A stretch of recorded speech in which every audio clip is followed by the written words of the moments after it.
Hello and welcome back. It's me again, Random Pastor Jeff. Make sure that you subscribe to this channel.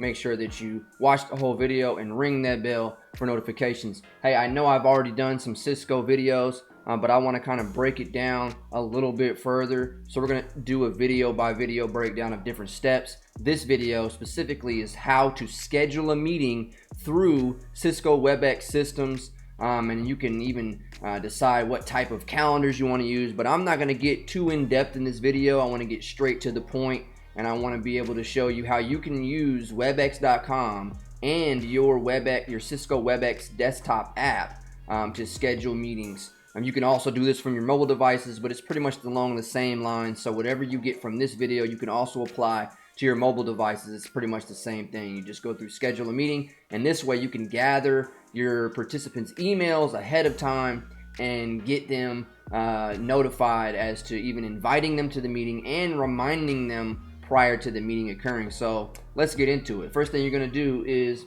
well, you see this is the YouTube channel. Subscribe.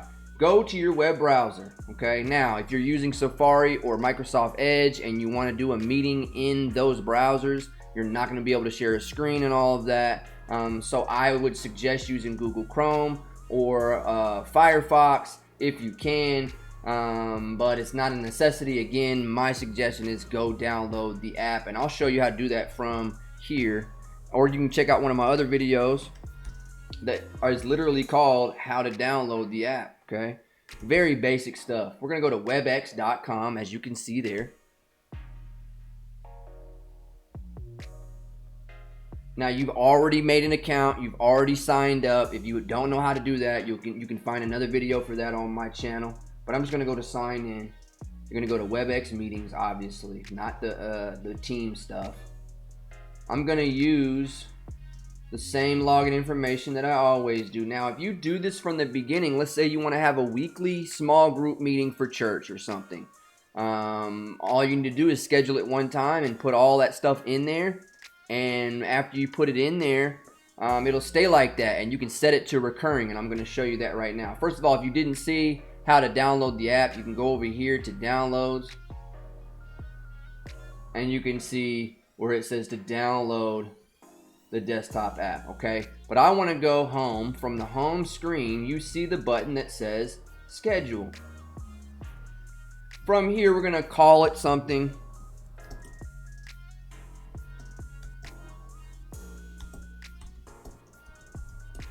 Okay, that way the people that I'm going to invite will be real people.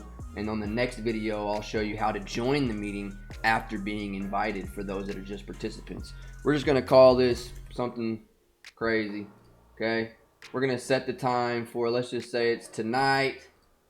We're going to say it's at 5:15 p.m. It's going to be an hour long. We're going to hit done. That's easy. You're just setting the time. Make sure you got the right time zone, or that will be all jacked up. Now here is where you can make it happen weekly or daily or monthly or every other week or whatever. Just hit recurrence, and you can set it to happen as much as you want. You can even pick the days you want it to happen. You can choose when it ends. Maybe you're only going every week for a certain amount of time, or maybe you're only going to have 10 weeks or 5 weeks or whatever. You can set all that up. I'm going to just set it up for no end date. Now here's what I like for sure is right here where it says attendees. You can separate email addresses with a comma or semicolon. So I'm just going to put my own email addresses in here because I'm not afraid of y'all emailing me stuff, okay?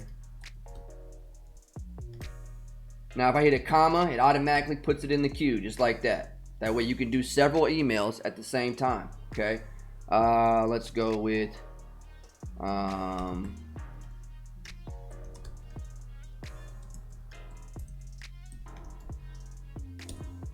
see that? And I've added myself to some meetings. I'm just going to keep it at that. You can add as many emails as you want, and if, let's say, you don't get an email from someone that you want to invite, you can always email them the link.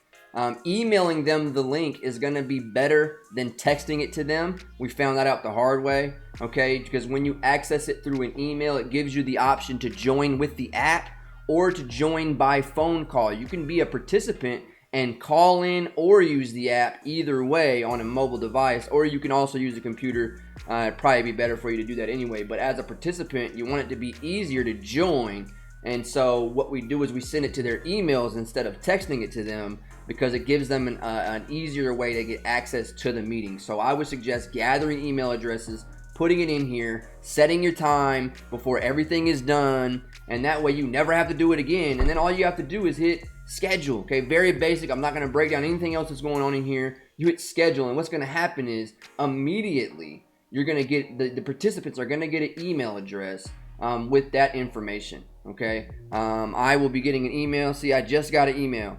I just got an invitation. You can see the notification popped up on my phone.